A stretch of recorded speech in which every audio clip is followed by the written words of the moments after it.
Muy bien, vamos a intentar explicar la resolución del ejercicio de determinación de fórmula empírica molecular a través de este ejemplo que tenemos aquí. El enunciado nos dice que una sustancia orgánica está formada por carbono, hidrógeno y oxígeno, que la combustión de cierta cantidad de compuestos se obtiene dióxido de carbono y agua, y luego nos dan otros datos que hasta la fórmula molecular no vamos a utilizar. ¿Vale? La primera parte, que es determinar la fórmula empírica, en el momento que sabemos la cantidad de compuesto, la cantidad de dióxido de carbono, la cantidad de vapor de agua que se obtiene, es más que suficiente. Para ello, recordamos que en todo proceso de combustión, un hidrocarburo formado por carbono, hidrógeno y oxígeno, en presencia de oxígeno, libera dióxido de carbono y vapor de agua. Muy bien.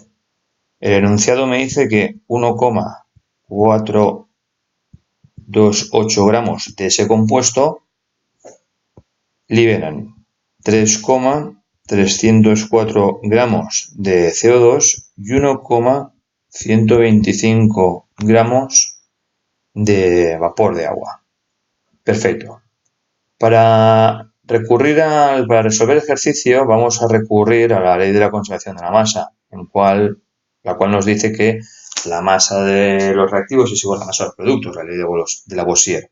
Conocemos la masa de los dos productos, la cantidad de CO2, la cantidad de agua. Luego podríamos obtener la cantidad de oxígeno presente en esa combustión, pero no nos interesa. Es más, eso lo único que va a hacer es alargar el ejercicio. Para ello, ¿qué utilizamos? Bueno, pues sabemos que el carbono que hay en ese hidrocarburo, como el otro reactivo es oxígeno, y los productos que se obtienen son dióxido de carbono y vapor de agua, todo el carbono presente en el hidrocarburo tiene que aparecer recogido en forma de dióxido de carbono, puesto que el carbono no se puede transformar en otro elemento. Los compuestos sí, pero los elementos no pueden cambiar. De esa misma forma, todo el hidrógeno presente en el hidrocarburo se va a recoger en ese vapor de agua. Perfecto. Pues vamos a proceder, ¿vale? ¿Qué vamos a utilizar? Pues la ley de las proporciones definidas, de manera que, como conocemos la fórmula del CO2, podemos hallar la masa molecular y, por lo tanto, sabemos la proporción en la que se obtiene, la proporción en la que reacciona el carbono y el oxígeno para formar CO2. Muy bien. Luego, calculamos la masa de carbono y la masa de hidrógeno presentes en el CO2 y en el vapor de agua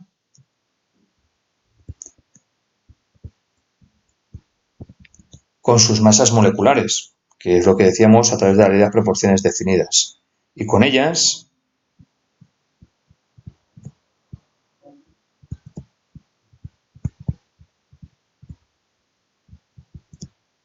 obtendremos la cantidad de oxígeno.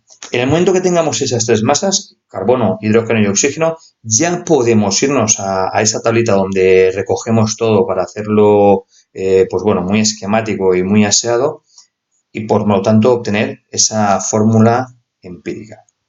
Bien, hacemos los cálculos pertinentes. La masa de carbono. Sabemos que se han formado 3,304 gramos de CO2. La masa molecular del CO2 me dice que por cada 44 gramos de CO2, 12 gramos son carbono y el resto será el oxígeno, que me da lo mismo, lo que sea. Hacemos esa operación y me da 0,901 gramos de carbono.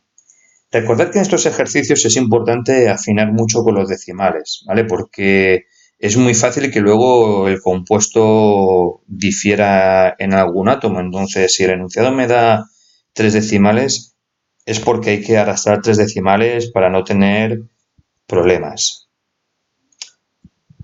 Para calcular la masa de hidrógeno hacemos lo propio.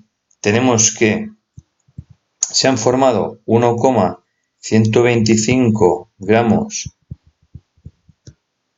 de agua y la proporción, que me la da su masa molecular, es que por cada 18 gramos de agua,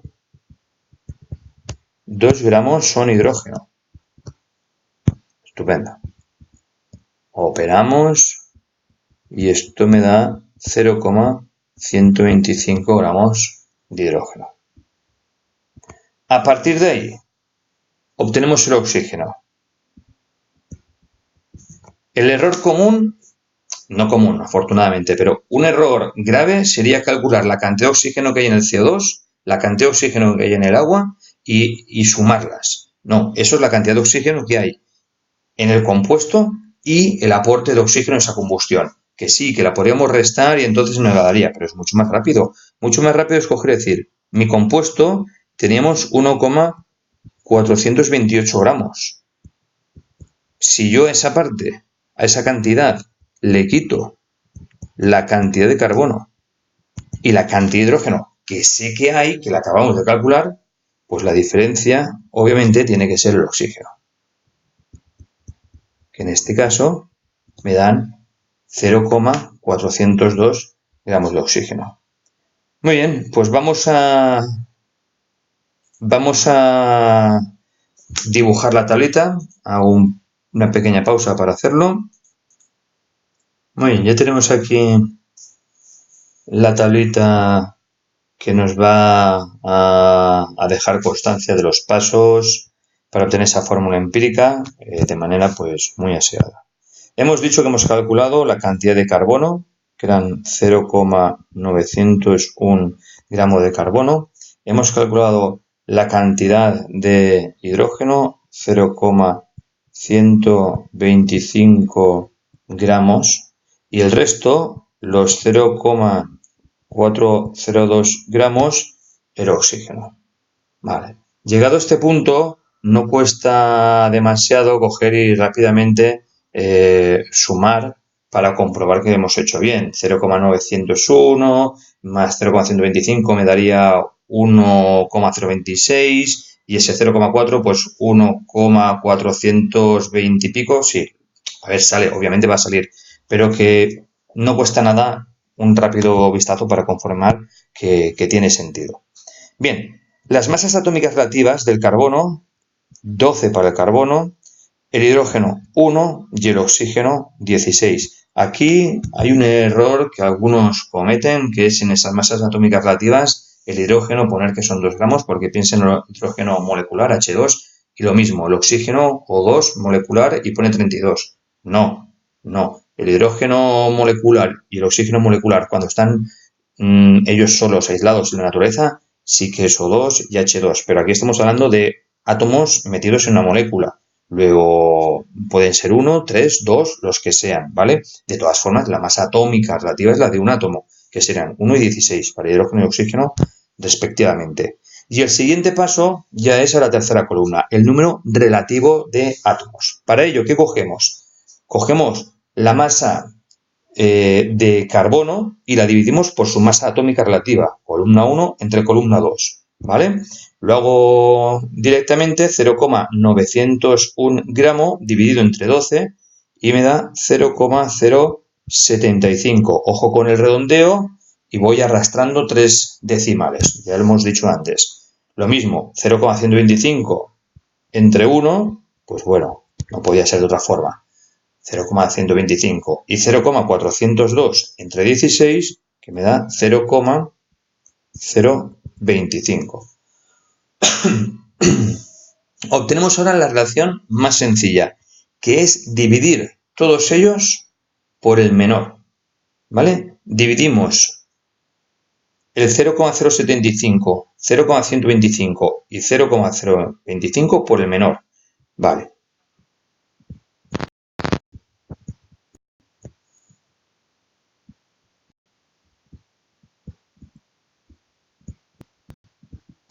Esas tres cantidades. El menor es 0,025, por lo tanto, 0,075 entre 0,025 0,25, que eso me da 3 clavado. 0,125 entre 0,025, que me da 5. Y evidentemente 0,025 entre sí mismo, que es 1. Siempre voy a obtener un 1, ¿vale? Y luego los demás números enteros. Si no son números enteros, habrá que multiplicar todos ellos por algo que por lo generalmente es 2, 3, suelen ser números sencillos, para obtener un múltiplo que sean enteros.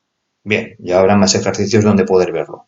Ya tenemos la relación más sencilla de los átomos que forman esa molécula.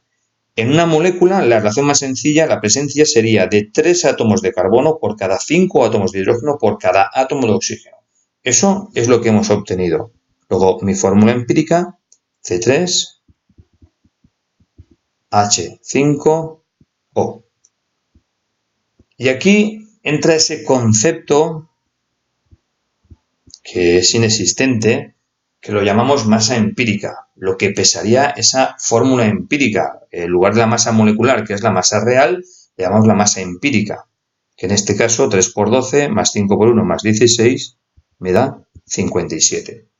Bien, hasta aquí sería determinar la fórmula empírica. Ya la tenemos. ¿Cómo calculamos la fórmula molecular? El apartado B de este ejercicio. Para calcular la fórmula molecular es un múltiplo, un número de veces entero, esta fórmula empírica. Es decir, C3H5O X veces, donde esa X es un número entero. 1, 2, 3, lo que sea. Perfecto. Si nosotros nos fijamos, todo lo que pese eso, si es X es un 2, pues 2 por 3, 6 átomos de carbono, 2 por 5, 10 átomos de hidrógeno, 2 por 1, 2 átomos de oxígeno. Todo eso me dará la masa molecular. Y esa masa molecular no es ni más ni menos que X veces ese 2 que hemos puesto como ejemplo, que puede ser un 3 o puede ser un 1, puede ser lo que sea, por lo que hemos llamado antes la masa empírica, 57, lo que sería dentro del paréntesis. Vale. Si conociese la masa molecular, ya podría obtenerlo todo. Entonces, ¿cómo podemos obtener la masa molecular? Aquí es donde interviene la segunda parte del enunciado. El enunciado me dice que, sabiendo que a 250 grados centígrados y a 750 milímetros de mercurio, la densidad es de 2,62 gramos por litro, obtén. Me pide ya la fórmula molecular con estos datos. Vale. Aquí tenemos que recurrir a la ecuación de los gases ideales y hacer un pequeño ajuste. Digamos que esta es una de las formas quizás un poco más complejas de recurrir, que sería lo siguiente. A ver, la información que tenemos. Lo primero, nos lo ponemos. Me dicen que la temperatura son 250 grados centígrados, lo que equivale a 523,15 Kelvin. Me dicen que la presión es de 750 milímetros de mercurio, lo cual tengo que hacer esa transformación. Recordar que una atmósfera son 760 milímetros de mercurio. Vale, pues al dividir entre 760 obtenemos la presión en atmósferas, que son las unidades a las cuales tenemos que ir para sustituir en esa ecuación de los gases ideales. Y conocemos la densidad, 2,62 gramos por litro. Bien, quiere decir que el volumen lo tendremos en litros, sistema internacional, es correcto, y la masa en gramos. Estupendo. De la ecuación de los gases ideales, P por V igual a N por R y por T, donde R es la constante de 0,082 en las unidades en sistema internacional, que serían atmósferas por litro partido mol y grado Kelvin, vamos a sustituir que el número de moles es la masa en gramos partido la masa molecular.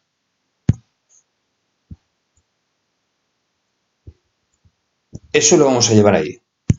Estupendo. Y entonces lo que obtenemos es que la presión por el volumen es igual a la masa partido la masa molecular por la constante y la temperatura.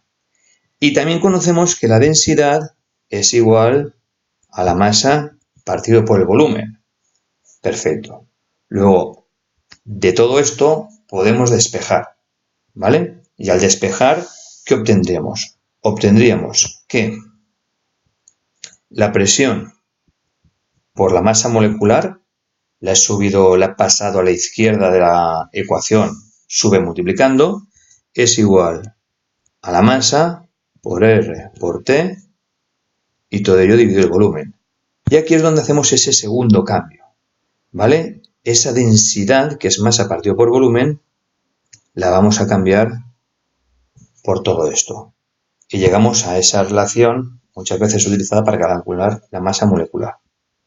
La masa molecular será igual a la densidad por RT y ahora el peso pasa dividiendo. Perdón, el peso, dicho, la presión pasa dividiendo. ¿Vale? Muy bien. Si no me hubiesen dado la densidad, que me hubiesen dado la masa del volumen, que suele ser también muy habitual, la presión pasa dividiendo junto con el volumen, ¿vale? Y lo tengo que sustituir ahí todo, ya no hay ningún problema. Y aquí es donde ya podemos sustituir. ¿Conocemos la densidad? Sí, 2,62. ¿Conocemos la constante de Rayleigh? Lo hemos dicho, 0,082. Es conocida. Conocemos la temperatura en grados Kelvin y tenemos la presión. Muy bien, pues es la hora de sustituir y esto me da 114,5. Esa es la masa molecular, ¿vale? Esa es esa masa molecular que hemos obtenido aquí.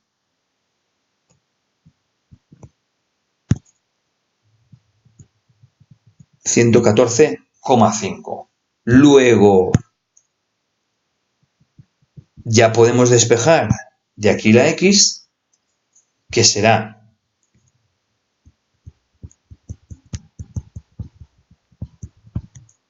dividiendo por 57 esa masa molecular obtenida, y entonces de ahí obtenemos la X, que es lo que buscamos, y nos da 2. Perfecto. Por lo tanto, nuestra fórmula molecular, esa X que es 2, sustituimos la X por 2 y o bien lo dejamos con el paréntesis o bien directamente lo multiplicamos. 3 por 2, 6, 5 por 2, 10 y O2. Esta es nuestra nuestra fórmula molecular de ese compuesto.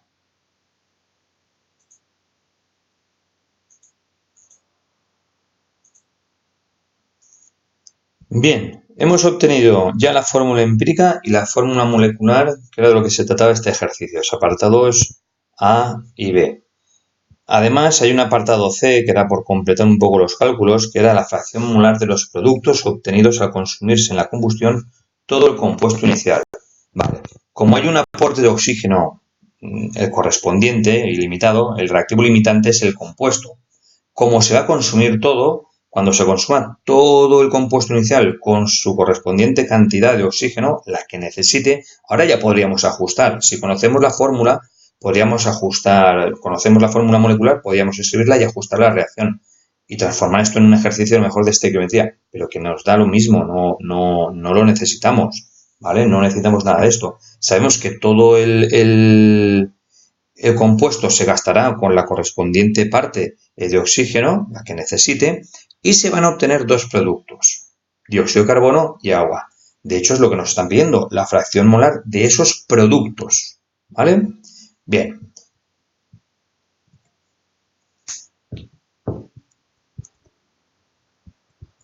Para calcular la fracción molar de los productos, insisto, los productos son el CO2 y el vapor de agua. Para calcular la fracción molar necesitamos recordar que la fracción molar es el porcentaje de moles que hay. Es decir, los moles de cada uno de esos productos respecto a los moles totales de los productos, ¿vale? Porque tenemos una mezcla de dos gases, CO2 y agua. Pues es el porcentaje en la mezcla de esos gases respecto a moles. Para calcular esa fracción molar vamos a necesitar los moles de uno y de otro. Bueno, pues los vamos a calcular. Calculamos los moles de CO2 y los moles de agua a partir de las cantidades de productos obtenidos que me lo han enunciado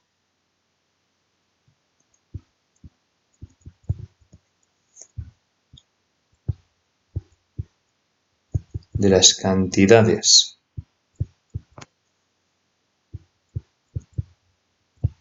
obtenidas y sus masas moleculares, muy similar a lo que hemos hecho antes. Bien, ¿cómo calculamos los moles de CO2? Pues hemos dicho que habíamos obtenido 3,304 gramos de CO2. Recordad que esa es la cantidad que me han enunciado. Como sabemos que un mol de CO2 se corresponde a 44 gramos, de ahí ya podemos operar y obtenemos los 0,075 moles de CO2. De la misma forma, los moles de vapor de agua.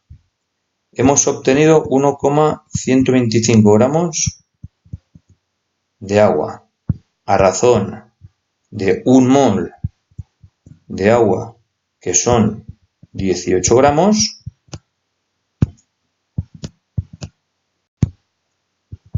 operamos y eso equivalía a 0,063 moles de agua. Muy bien.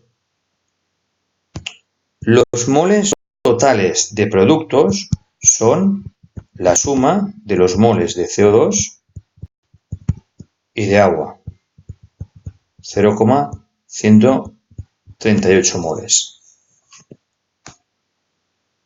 Luego ya podemos calcular la fracción molar del CO2 serán los moles de CO2 que había en la mezcla respecto a los totales.